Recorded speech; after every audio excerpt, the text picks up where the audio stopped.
மாதம் 20ஆம் தேதி வெள்ளிக்கிழமை 2 கொரிந்தியர் புத்தகம் 11வது அதிகாரம் 18வது வசனம், மீண்டும் 22 என்பது அதில் சிறப்பாக 30வது வசனம். நாம் பெருமை பாராட்ட வேண்டும் என்றால் என் வலுவுண்மையை பற்றியே நான் பெருமை பாராட்ட வேண்டும்.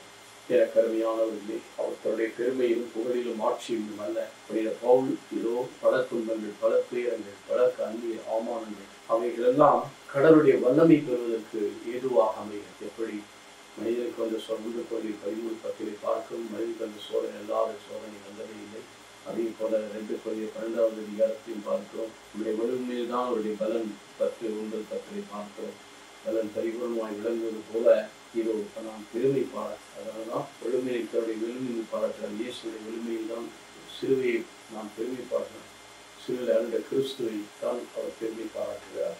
இன்றைக்கு நம்முடைய வாழ்க்கையிலும் வலிமைகளெல்லாம் நம்மை பலப்படுத்தி திடப்படுத்தி அவருடைய நிறைவை நோக்கி பயணம் செய்ய என்னுடைய ஆசிரியரும் அருளும் நமக்கு என்றும் கிடைக்க தேவன் கிருபை செய்திருக்கிறார்.